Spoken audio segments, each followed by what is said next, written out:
Disney will never not be Disney. In fact, today they have put out the very first trailer for the Moana reboot, the live action Moana reboot starring Dwayne The Rock Johnson and some new girl who I don't quite know who she is. Now, you might be asking yourself, Matt, this is a show about weird news. This is a show about weird shit. What the fuck are you doing talking about Dwayne The Rock Johnson and, of course, the new Moana live action reboot? That's a movie thing. That's not weird shit. Well, actually, it kind of is because I want to talk with you guys about the mystery of Maui's missing nipples. Take a look at this right here. So this is an image showcasing Maui from the 2016 Disney animated movie and Maui from the 2026 live action film. And never mind the fact that original Maui still looks good. Dwayne The Rock Johnson 10 years later as a deflated football version of Maui looks like the Timu knockoff. But you can see in the image here that Maui on the left, the Disney animated movie, he got them nipples. They're small, they're tiny, but they're still the milk duds. They're still there. And then you look at the right side image here, and you know what? There's no nipples. There's no nipples. There's none whatsoever. This is not really what I would call that huge of a deal. I'll fully admit. Okay. But it is a little bit of like an absolute visual horror show. And that's probably the best way to look at this new Disney live action reimagining, right? Last year they brought out, what was it? Both Lilo and Stitch and Snow White. Snow White cratered, Lilo and Stitch did really well. So obviously Moana is going to be big. That was a big one from 10 years ago. And you just have to like ask yourself why they're making Dwayne The Rock Johnson look the way that he is. He's kind of looking like an oversized Ken doll, fresh out of some weird like unboxing video you might find on the deep web.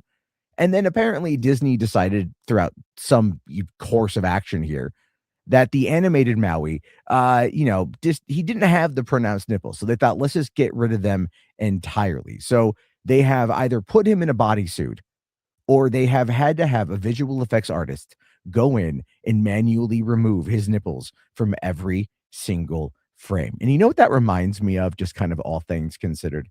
Back in 2015, there was a movie that came out called 50 Shades of Grey.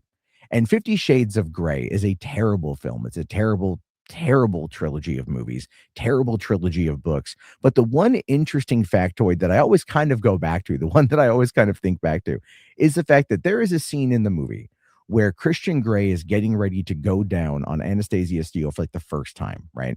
And it's meant to be this kind of like, sweet scene where she's kind of losing her innocence. And, he's like pulling down the underwear. So we get a little bit of a shot from the side. You see a little bit of her pelvis. And then you see that she has got pubic hair. Now, pubic hair is obviously not something that's uncommon. I would actually make the argument that more women should probably rock the pubes rather than not. But the interesting thing, and the reason why I bring it up, is those pubes did not exist. In that sequence, in that movie, those pubes did not exist. Some digital artist hired by Universal Studios had to go in there with a brush and manually add pubic hair to Dakota Johnson's genitals in order to capture the essence of her being an inexperienced, non-landscaped young lady. And here Disney's kind of doing the same thing by taking away the nipples.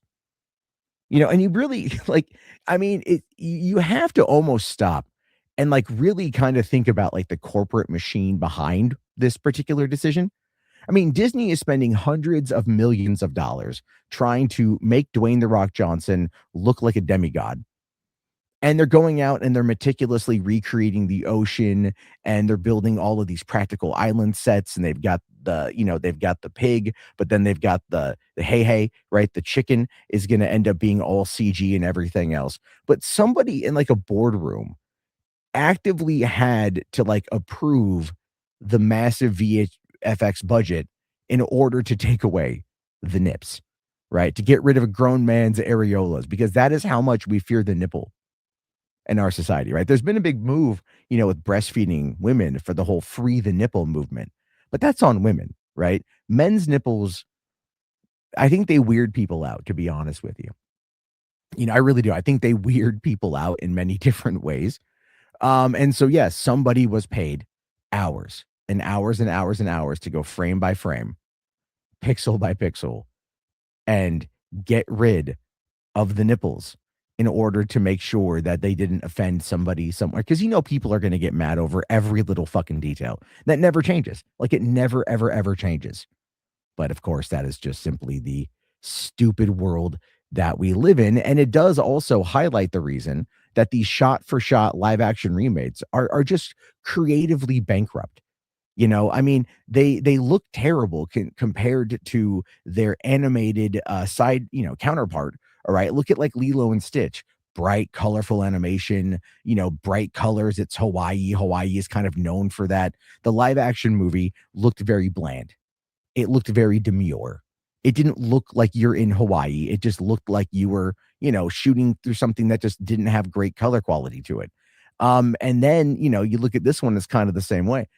And an interesting little side thought to this. One thing that I've heard of, Netflix reportedly does this is they want the color palettes more muted because if the color palettes are muted, then it's less data that it takes in order to be able to stream those movies. And I'm just kind of wondering if Disney is doing the same thing, considering the fact that they auto push 4K UHD or 4K HDR on all of their new movies, right? And so those are like absolute data suckers. Those are absolute bandwidth usage suckers, all of that stuff. And I'm wondering if they end up doing that. But again, you guys don't give a shit about that. We're here talking about missing nipples, not the entire corporate structure of how Disney does their business. I have a lot of interest, folks. Missing nips in filmmaking is definitely part of that.